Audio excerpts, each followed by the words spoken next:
What if quitting alcohol was just the beginning of a profound personal transformation? In today's explosive episode, we have gone beyond the surface level challenge of dry January and diving into a radical reimagining of health, healing, and hope. Amanda Kuda returns to shatter the limitations we've been told are fixed, exposing a groundbreaking approach to detoxification, challenging medical dogma, and revealing how we can rewrite our own body's narrative. This isn't just another wellness podcast. This is a roadmap to reclaiming your power, your health, and your life. The Discovery Doc Podcast, where your journey to empowered, non-toxic living begins. Join me, Dr. CeCe, a doctor of nursing practice, self-proclaimed toxin tamer, and mama of four, alongside me, Annah Kate, your medical mystery overachiever. Together, we'll uncover the latest in functional medicine, debunk health myths, tame toxins, and provide practical tips for thriving in a modern world. Get ready to take control of your health with expert insights, raw stories, and actionable wellness strategies designed to help you and your family lead vibrant, toxin-free lives. Let's discover together. Welcome to the Discovery Doc Podcast. This week, we continue our conversation with Amanda Kuda, a certified holistic life coach with a gray area around drinking coach. Gray area drinking coach. She said her words right. Okay. Which is, I love, again, guys, if you haven't been listening, go back to episode 1 this month, because that gray area of drinking is something that's really just not talked about. It usually is, oh, we don't drink or we have a problem drinking. So this is for all you who are listening, who are in that gray area. We are speaking to you this month. And cool. Congratulations if you chose to do Dry January. I know this is our last episode of January, but kudos to you. Oh, yay! If you went through January as a dry January and give yourself a big kickstart. So one of my questions in this that I want Amanda to answer is the timeline, the big timeline question, because it's different for everybody in your experience and exposure and habits. But for just kind of our social drinker, what kind of does that timeline look like? And if you've already started in dry January, keep going. Yes, absolutely. I want to piggyback on that and say congratulations. If you did this, I think that it is such a tremendous start to changing a bigger habit in your life. And if this is where you choose to stop for now, I also totally get it. There were many kind of false starts in my own relationship with alcohol, but I will also say that it is easier to stop and stay stopped with a habit than to stop and start and stop again, or to stop and try to moderate. And that realistically, 30 days is not long enough to change a relationship with alcohol if you have been a regular drinker. So imagine with me how long you've been drinking. So for me, it was from the time I was like 17 to 30 something. For me, that's actually very short. Most people have been drinking longer than me when they choose to take a break. And that's over a decade of a habit that was very regular for me with a habit forming substance. So even though I wasn't addicted, I would be nutso to think that I'm going to rewire a huge habit like that in 30 days. So I just want to be realistic with everyone and say, yes, it's amazing what you've done, but please do not expect this to have absolutely transformed your life. Do not expect to be able to cold turkey moderate after this, because that's a huge amount of pressure to put on yourself. What I would really recommend for anyone to do that's taken this, 30-day break from alcohol is to say, okay, what did I learn here? What was difficult? What was easy? Am I willing to go a little bit longer and learn a little bit more now that I've already gotten momentum? And I think that if you can start to commit to other milestones. So for me, the next one, an easy one would be 90 days, and then to reevaluate and ask these same questions again. I think that you will start to get some really, really insightful answers about what your life could look like overall. But the big message is keep going. You have momentum. Just keep it up. Yeah. So what I find in just observing is a lot of times we go through these kind of public health initiatives that are a fad, that's a 1 month fad, or someone does the whole 30, diet for 1 month. And we feel great doing it, but our mentality going through it is, oh, let me just get through this 30 days. Let me just get to the end of the 30 days. And then once it hits February 1st, I am back to, I can have it again.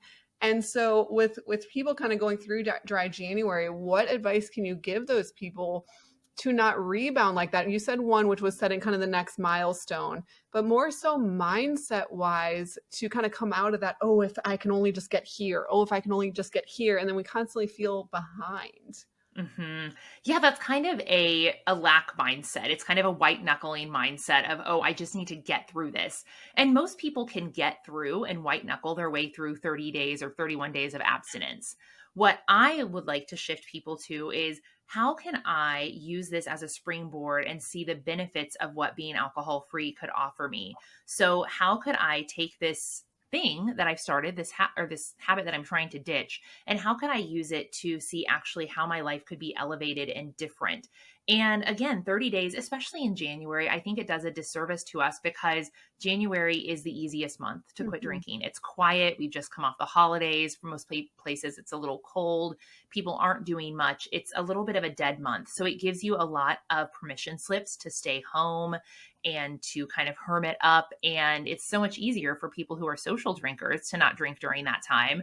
And so in order to really experience the reality of what it's like to not drink, you need to give yourself a little bit of a longer runway. So it's saying, hey, instead of saying, I've just got to get through this, I'm open to seeing, I'm curious about seeing what my life might be like longer term without alcohol, how I might thrive and shine with this out of the way. So I'm going to extend this experiment just a little bit longer and looking at it from what can I learn and what can I improve versus, oh my gosh, I'm giving up this thing and it's so hard and it's so terrible and I just got to make it through. Yeah. So we talked a lot about what alcohol can kind of, what we think it can solve or what we think it can manifest, what we think it can protect or give us. So someone listening to this right now in the last week of January who's been going through dry January, when that first week of February hits, we know by now that it is our mindset behind this is so stinking important. And just making some changes in terms of actions of our day-to-day life. What is a possible change come the first week of February that you would suggest that that person implement? Let's say, going back to the tapping or something, what is something that would be a challenge for them to say, okay, hey, yes, let's see how we feel with giving this more time, but also start to become more in tune with yourself. And next week, this is our challenge for you. Yes. It is really important that you don't try to overhaul your life all at once. So if perhaps you were someone who went into January with this, I'm new year, new me, I'm going to make over my life, I'm going to encourage you to dial it back and add in one thing at a time. So now you have gotten to the point where you've abstained from alcohol. Can you slowly add in some other positive behavior for yourself? So you mentioned, Dr. CeCe, tapping and maybe integrating in some sort of emotional regulation technique and starting to make that a habit. Maybe you do that for 10 minutes every day. Maybe it is, if you're not someone who is a frequent movement workout person, that you start to integrate in 5 to 10 minutes of movement or walking or something really easy. But whatever you do, because alcohol is such a habit that we have ingrained in us through our mindset, it's really important that you don't do any other deprivation habits during that time. I think that, like you said, Whole30 is a huge trend that's benefited a lot of people. But if you want to have sustained success with changing your relationship with alcohol, try not to remove any other food groups during that time and just do it might as well just take everything out at once. Well, then your body and mind is like, well, I have no vices. What can I do? I have nothing. And so I would recommend leaving that as the one thing that you're excluding from your life and then trying to pick another mental or physical positive habit to add in versus trying to take something else out so that you're not going into this deprivation mindset. Yes. I love that. That is something that I talk a lot with my patients about, is because I always get asked, okay, while I'm doing this protocol for mold or whatever it might be, what sort of diet should I follow? What should I take out of my diet? And being in that state of deficiency can be very harmful for us because then we feel like we have nothing and then we overcompensate and dive right back in. So I rather flip that script and say, well, what can I feed my body that is nutrient dense? What can I feed my body for a purpose? Rather, what can I take out because it's quote unquote bad? What can I do that brings myself joy and light and happiness and empowerment? And just simply switching that mindset will make it a lot easier, in my opinion, to kind of achieve those goals. Do you have a power of why question that you ask your clients? So when someone has their why, they've got reasons to really stick with something, and it's not like to lose 10 pounds, it's not to move more, like they're really deep whys. What would be your question that you would give a client when they're wrestling with this, of how to discover a deeper why to expand a little bit more? Does that make sense? Yes, absolutely. And, I actually just had an epiphany about this recently. I was on a podcast with a gentleman host, and he told me that when he could quit drinking alcohol, he had all of these super tangible, obvious whys. He was training for a fitness competition. So alcohol was just not part of that diet. He was, him and his wife were about to bring or partner or whatever, were about to bring a kid into the world. So he wanted to be a present father. He was also about to make a business pivot. So he had all of these very tangible whys. And I think the tangible whys are important because they're so obvious, but so often, especially for women, we focus on tangible whys that are like weight loss and things that aren't necessarily, I think that's important, but it's more, and it could be very important for your health as well. But for most people, I sense it's a vanity focus. While you are going to have other benefits, that there is this ego focus to it. Mm-hmm. And so what I really like to do is have you focus on the intangible why.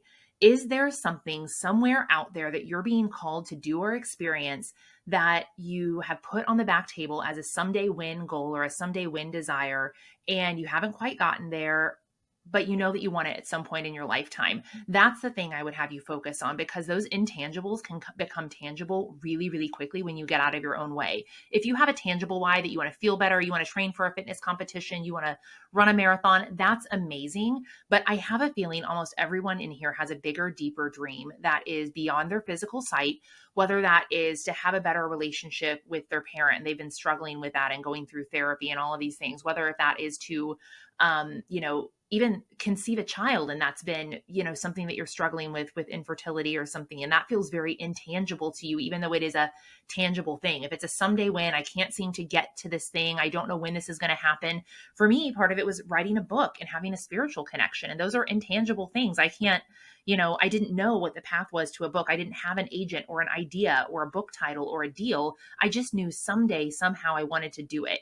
And I think that it's a lot more difficult to do something for an intangible why, but it's so powerful because I know that the path to those things will shorten drastically once you get out of your own way. Now, with my friend who had the fitness goal and, the kid was on the way and wanted to change his business, those things were obvious, and he just wanted to make it easier and accelerate his path. Really, really honing in though on what is my someday win, why, and how could I use this as a way to accelerate that goal and make it happen and make it come to reality. Yes. I think there's so much in society that pulls us away from ourselves. Mm-hmm. And it's just sometimes about getting back to you. Like everything, there's so many things, the media, drinking, whatever it might be, that pulls us away from being in tune with ourselves. And there is so much power in that. You can do so much when you are on your own team. Mm-hmm. And not against yourself, or not being pulled in so many different directions, that ultimately I think it comes down to just you feeling so empowered from within, mm-hmm. and not from outer sources, that you are unstoppable when you have mm-hmm. that feeling for whatever mm-hmm. you want to create in your life. Absolutely. That's so powerful. That's such a powerful way to look at it. So I have one more question for you before we wrap up and show people where they can find you and all the goodies. So your question is, out of all the things that you've ever experienced in your life, what is the one discovery that you have experienced that you would like to translate to other people so that they don't miss out on it in their life? So you're taking your 30 plus years and say, this is the key discovery that I want you to walk away with. If you learn nothing else, this is the key discovery. Yeah, I'm going to steal a line from James Clear, the author of Atomic Habits. And he had this viral tweet a couple of years ago that said, the ultimate form of optimization is elimination. Nothing is more effective than removing the ineffective. And for me, I found that my most ineffective thing in my life was alcohol. And I had tried to be an optimized person up until then. And I have a feeling you have a lot of high achievers listening to this, a lot of go-getters who will do all the things. And let me tell you what, you can only put so many good habits on top of one really crummy one and expect them to get you any results. So if maybe you've made it to the end of this series or you just started on this episode and you're like, well, I don't have a problem with alcohol. Well, find your most suboptimal habit then and get really realistic with yourself on what that is, and give yourself the commitment or the challenge to remove that suboptimal habit fully, not moderate it, not do it less, remove it. And I'm going to say for 90 days minimum, and see what happens in your life when you do that. And I think that you will be pretty impressed and shocked by the results. Oh, what a great way to start this year. I love This it. is the most perfect, just the most perfect matchup for the beginning of 2025. Absolutely amazing. Amazing. Amanda, we can't thank you enough for sharing all of your thoughts, your experience, your personal, just experience and what led you here with our audience. Can you please let them know where they can find you, give any sort of shout outs to anything you want, your book, etc. The floor is yours. Absolutely. Well, I am everywhere on the internet at Amanda Kuda, and that's Kuda. I mostly hang out on Instagram, but I would love to, I wrote a book called Unbottled Potential, Break Up with Alcohol, Break Through to Your Best Life. You can find it anywhere. Books are sold and on Amazon. And I would love if you resonated with this conversation, if you give it a look. And anyone who did resonate with the conversation and maybe wants a little intro into it, I'm giving away my 21-day challenge that usually you have to buy the book to get access to. But if you go to amandakuda.com/challenge and use the coupon code DiscoveryDoc, all one word, you can just get it for free. And that gives you a little taste into the way that I work. Maybe if you're at the end of dry January and you want to dip into your alcohol-free lifestyle a little bit more with a little bit more intention and ask some deep questions about why this could be life-changing for you, the 21-day challenge would be a great place to start. Awesome. Amazing. And we will make sure that all of those links are linked in every episode in the show notes. So so you won't miss out on that. So I'm excited. Me too. That's a deal. That Yes. is a deal. All right. Do you need some expert advice from the Discovery Doc or our esteemed guest? Shoot us a question on our podcast page, thediscoverydoc.com. As we wrap up this month's Toxin Tamer feature, we'll discuss practical strategies for ditching harmful toxins and switching to safer alternatives for a healthy lifestyle. All right, here's what I've wanted to know all month is how do we ditch and switch Paraquat? Paraquat. It doesn't fail. I told so fun to AK say. at the beginning of this month that we had to say Paraquat every time like that. I think we've maybe hit the 50% mark. Yeah. But it's okay. It's better than nothing. For your listening pleasure. Exactly. I also said there was one lung. Everyone. If you missed that, go back and listen to that episode. Listen, I'm still drinking my coffee. Okay. There's things that need to happen before my brain turns on fully. Okay. Anyways, despite all of the very well documented risks that we know occur with Paraquat use, and if you didn't hear, go back to previous episodes. Right now in the United States, the use of Paraquat is higher than it's ever been. It has raised nearly 200% since 2009. And this can be attributed, again, the world has kind of gotten on board with glyphosate being very harmful. So farmers have then been like, okay, well, what are we supposed to use now? So they turn to Paraquat, which is even more harmful than glyphosate was. But either way, the use of it is increasing 200% in the past 15 years, which is yucky. Although over 70 countries at this point have banned it completely, the United States is not one of them because we're never one of them. We just wait. Why? Because we like people being sick, apparently. Anyways, and there has been no discernible impact on agricultural production. So don't come at me by saying, oh, well, we have to use it because it'll impact our crops and how they grow. That is not true with 70 countries banning it across the world and no impact on their agricultural production. That includes the EU, European Union, since 2007, EU since 2007. In South Korea, this is actually very interesting. Yes. You cannot say that word. Which one? That word. Which one? This one. Okay. You have to say. I will. Yes. Okay. Yes. So this is what's interesting. In South Korea, there were over 3,200 incidents of people harming themselves following the ingestion of Paraquat in 2010. Yes, harming themselves as in unalived. Yes, unalived. And linked directly to this chemical. Mm-hmm. So South Korea banned it immediately. China banned it in 2017. India and Thailand, 2019, Brazil, Chile, Malaysia, Peru, Taiwan. There are so many countries, 70 countries that have banned it. But here we are with all those risks associated with it, still utilizing 8 billion pounds of it per year in the United States. And just because you need a permit to access it doesn't mean it can't be used in harmful ways if someone else got a hold of it. Right. Exactly. So this is a little bit different than our past toxin tamers, where we have kind of physical swaps that you can do, because that's just not the case here. There are ways that we can try to avoid it.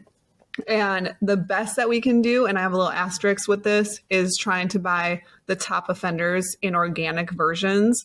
And my asterisk there is, let's take a company like Driscoll, for example. Yeah. Okay. Driscoll has strawberries, raspberries, blueberries. They have regular ones and they have non-organic ones and organic ones. I'm just going to say this might be a theory. I've never been to a Driscoll farm where things are produced or where they buy their produce from. But what I would want to know is, are these fields truly separate? Because if you are using chemicals and herbicides on one field, and then you have an organic field, air quotes, organic field, a couple acres away, well, we know by previous episodes that paraquat can travel, and any herbicides, pesticides can travel via the air. So you're going to get cross contaminants on that organic produce if they're in relatively close proximity to each other. So that's an asterisk. With that being said, that is not really something you can control unless you're growing your own fruits and vegetables. So what I would do then is try to support your local farmers markets. Go out in your community. Who's growing produce? Who can you purchase from directly instead of these big corporations? That will give you more control over the produce that you produce or that you purchase and what is utilized on your produce. There are also good community-supported agricultural programs that you can seek out in your community that will link you with some of these local farmers markets. And even, out here, we're very blessed, but out here you can drive down the street and it'll say fresh strawberries or fresh honey. Yeah, honey, farm fresh eggs. So don't be scared to go up to those little stands, you know, and strike up a conversation. The other thing that no matter if it's organic or not, everybody should be washing their produce. Everybody should do produce soaks. And it's not rinsing it under the water. Yes. It's not only rinsing it under the water. Don't get me started, because water in its own, anyways. We're gonna How do we live? How do we live? I don't know. We actually do a combination of this. Some people just do one, but I actually use all three because I'm psycho. But salt. So some people use just salt water, Himalayan salt. I prefer Celtic salt actually, but I'm also crazy, so I buy mine from Iceland. Yeah. My husband wants, he loves me so much. Salt is good. Salt is so good. But soak in salt water using a salt of your choice for 20 minutes. That even 10% saltwater solution is effective for removing the most common pesticides and residues, including things as strong as DDT, and then rinse it afterwards. Baking soda is also a good choice. Add 1 teaspoon of baking soda to 2 cups of water. Let it sit for 15 minutes. Rinse afterwards. And then vinegar. We use apple cider vinegar. Any vinegar really is appropriate for 20 minutes. 1 part vinegar, 4 parts water, and then you want to be careful with the vinegar though, because soaking them too long, I've created very mashed raspberries. They get soft. Turn them into wine. Yeah, they get very soft. So do you do these all together or in sequential order, or? No, I actually just do one big bowl. And then I don't measure. I gave you measurements because I'm supposed to give more thorough instructions on these things, but I don't measure. I just get a huge stainless steel bowl. I do the fruits separately because they do all, like the more porous fruits will get soggy, if you soak them for longer. So I'll do everything individually, but I'll get a big bowl, put it with our filtered water, and then put some apple cider vinegar, put a couple pinches of salt and a little teaspoon of baking soda, and just let it sit 15, 20 minutes. Then put it in a strainer, rinse it, and then I put it on something to dry and let it dry. And then I repackage it. Instead of putting it back in the plastic container, we just use mason jars or glass Tupperware. And I do think it lasts much longer that way, because when you're taking all the pesticides and all that, it does, the amount of time that it lasts does decrease. That is true. Well, and you should be eating it when it's fresh. Yeah. Yeah, for sure. So don't buy so much that it goes bad. Or if you know that you're going to use it for smoothies or other recipes, get it, process it, and freeze it. So you can Yes. also do not boiling water, but hot water for stone fruits and kind of blanch them. I wouldn't use it on raspberries. It will cook the raspberry, but things that have a little blueberries in some really warm water will help, get some of that. So apples and pears and peaches and kind of those big stone fruits, you can blanch those. Yeah. It doesn't affect them, but it gets everything on the outside off. So that's bonus tip number 4. Yeah, exactly. That we have to do the best that we can. I know this stuff can be very overwhelming, and it does feel like right now more than ever, it's like, what the heck is safe? Like, what can we use? And it's crazy that we have to think that way. It really, really is. So the last little bit is when there's something this drastic that is so toxic, we as people need to push for these things to be banned. So going to, being part of that movement, there's companies out there, there's lawyers who are dealing with lawsuits against Paraquat. There are major companies like, there's one that I can't think of the name that I actually found. It's worldwide. I'm sorry. I'll tell AK and then she'll put it somewhere for you guys. I'll put it in the show notes. But it's basically like a worldwide, like, natural agricultural company that is really working to get this banned pretty much all over. And they give really good alternatives, because some people are like, well, then what are we supposed to use? It is very convenient.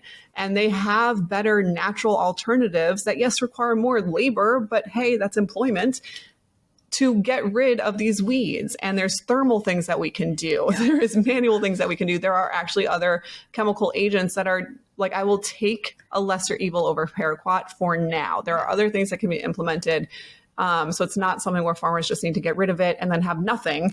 And so this group is really trying to educate farmers throughout the world and 3-letter organizations that, hey, there are other alternatives that are not as harmful to people. So we need to be part of that movement. The value of life should be worth the labor. Yes. And it's just crazy that we go throughout our day consuming these things that the government knows is so toxic and harmful towards us. Mm-hmm. Y'all should be, can I say this word? Pissed. Yeah. Y'all should be pissed. You should be pissed that this is allowed for yourself, for your children, for your grandma, your grandpa, your dogs, whoever, because this impacts animals too. Okay, I'm done. Can I say something else? Yes. I hope Maha makes a difference. Me too. That's my vote. I do. Which I think the health of our country should be a priority for anybody in office, period. But that's just, they didn't ask us. They should have asked us. They should have asked us. They should have. I do not consent to this stuff being sprayed on my food. Mm-mm. Not at all. Not when it can mess up my brain. Oh, my brain's already messed up. Swiss cheese up here. I don't need help by eating fruit. All right, stay ahead of the wellness game and get Dr. CeCe's top picks and swaps delivered directly to your inbox. Join our mailing list at thediscoverydoc.com. Join us in our quest to bust medical myths. In this segment, we'll be diving deep into the world of health-related misinformation, uncovering the truth and empowering you with accurate knowledge. All right, Dr. CeCe, here's the 1-2 punch. Here's the second punch of our 1-2 punch. So if you listened to last week, you got a big dose there. And here is the other half of that punch. So can you tell us what's going on with this one? Why don't you want to see these ones? She's scared. I ain't scared. No, I'm just kidding. So I like that this one is false. This is one of my favorite ones of all time to be false. So the myth here is that it's impossible. Just busted. Impossible to reverse autoimmune diseases. Yes, false. So in conventional medicine, and what we are taught is that once you have an autoimmune disease, there's nothing to be done. You have to be on a medication to just manage the symptoms for the rest of your life. This is near and dear to both of our hearts. Because for me, if you go back and listen to the last episode, there was something that triggered kind of my health at 21 years old. I was left with Hashimoto's. And the first thing that one of the first doctors that I saw told me, well, it was actually an endocrinologist, and then I went to a more holistic doctor in South Florida, and they both told me the same thing, was that once you have Hashimoto's, you always have it. There's nothing that can be done. Here's some Synthroid, and that's it. And that is so false if we just keep asking why. What happened, CeCe? What triggered your body at 21 years old to start producing these autoantibodies? What is this trying to protect you from? What is it going after? If someone just comes in and digs through your health a little bit deeper than that surface layer, you will always find a trigger, whether that was when you were 6 years old or 60 years old. Our body is, yes, genetically predisposed to things, right? I am genetically predisposed to Hashimoto's. My mom has it. My grandma had it. And so that genetic predisposition is there, but it does not mean it needs to activate, particularly at 21 years old and not later in life. So the fact that it activated so young for me at that point in time, if I knew now what I knew then, I wish someone would have circled back and said, okay, but why? Yeah. What's going on with this chick? What has happened? Let's dive deep. And there are so many contributing factors. We can go as basic as diet. And AK can chime in on this because we know that she eats certain foods and she blows up like a hot air balloon. Yep. Yeah. And it's no fun. And I know that it's going to happen. And or if I get gluten or seed oiled, and like seed oils are my biggest culprit right now. Yes. So that is a great example. If AK eats seed oils or consumes seed oils, her joints flare up. You can actually see how swollen her joints get. There is no other factor in that moment than the food that she is consuming. So when a standard Americanized diet is filled with processed seed oils, inflammatory foods, and just foods that are way far away from the ground. Foods that aren't actually food. Food that aren't actually food or synthetic chemicals. Yes, that's going to either worsen or possibly provoke some sort of autoimmune response. Herbicides, we talk about herbicides, throughout this entire month. That is a provoking agent for certain autoimmune diseases as well, or autoimmune reactivity. Stress, cortisol is a huge trigger as well. So your emotional and environmental stress, and then you add in a dietary stress, and just normal life or breathing outside or doing all the things. And so it's not necessarily that it's just one thing, it's the culmination and piling on of all the things. So I know that, new symptom, is that I will start to swell when I'm emotionally stressed. That's a lot of my patients. A lot of my patients will get worse when they are stressed. Why? Because your cortisol is your stress hormone. It's wonderful. It's there to protect you. But when it feels attacked, it's going to increase. And now that increase is going to pull from other hormones in that hormonal web. It's going to cause deficiencies in other hormones when that cortisol increases. And then there's a cascade of events that occurs that leads us to become more symptomatic. You cannot heal when you are at a heightened state of fight or flight. And that does not mean, that can mean, like what AK said, it can mean spiritual, emotional, environmental. That word stress does not just mean, you have a stressful job. It can mean so many other things. So we, again, cannot heal if our central nervous system is under attack and at a heightened state. So bringing your central nervous system down, finding modalities in everyday life that can help ground yourself. 5 minutes a couple times per day of breath work, of grounding, of meditation, of prayer, of just kind of bringing yourself back to you can make all the difference. Those are very simple things that people who have autoimmune conditions can implement without a provider. Now, so before you jump into that, I do want to shout out, because this was actually a question that Erica M sent in about how to kind of detox from stress, and you just kind of answered that question. So shout out to Erica. So she just asked me this yesterday of how to detox. She has POTS symptoms and she's got autoimmune symptoms, but she doesn't actually have POTS. So if you have a chronic illness, you know what she's going through and what this means. So she did ask how to detox and through system regulation. So yes, congratulations, Erica. You answered your question. And I would say the two biggest things to start are breath work and then affirmations. So you are your perception of reality. What you speak of in your head is your perception of you and your reality. Take every thought captive. Yes, it's so powerful. So if you just start to implement even twice a day, morning and night, and then kind of graduate towards when you are in a little bit higher stress environment, just a 4-count breath in, 4-count breath out. And what I like to do, this is something that I'm working on, is I like to envision, so I do it 6 times, and I do it I envision every child of mine and my husband. And then the last one I envision is just like spreading light outwards. And it brings me so, like, just seeing my kids' smiling faces, like just that visual while I'm doing the breath work, it just takes me out of that heightened state Mhm. so easily. That's such an easy thing that anyone can do.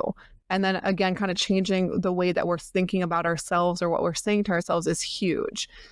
These are things that you can do on your own in terms. Yes. So write it down, say it out loud, and then Yeah. do a mental vision of that. So And then you will become that. Mhm. You will become that. Like something very personally that I'm working on right now is my cup gets really filled with other people's emotions from seeing all my patients all day and hanging on to those emotions. And then by the time I get home, my cup is overflowing and I don't have room. I don't have space for anything else. And I don't want to be that. I want to be emotionally available to my kids, to my husband. And so I have this little hypnotherapy that I listen to twice a day that is becoming that. It's not saying, oh, you will get there one day. It is that I am that. Mhm. And it makes all the difference. So just implementing something that you connect with a couple times per day. I know it doesn't seem like much, but it will make all the difference in terms of your health. Mhm. Now, on the provider front, when I have a patient that comes to me saying, hey, I've been diagnosed with Crohn's, right? An autoimmune disease within our GI tract. Can something be done? Something can always be done. Something can always be done. That is what I say. I don't promise to cure anything. I don't promise to reverse anything, but I will. Oh, something can always be done. You just have to look for triggers. So in that patient, I'm peeling back the onion layers and I'm saying, okay, why is this patient's body attacking itself? We don't just do that for funsies.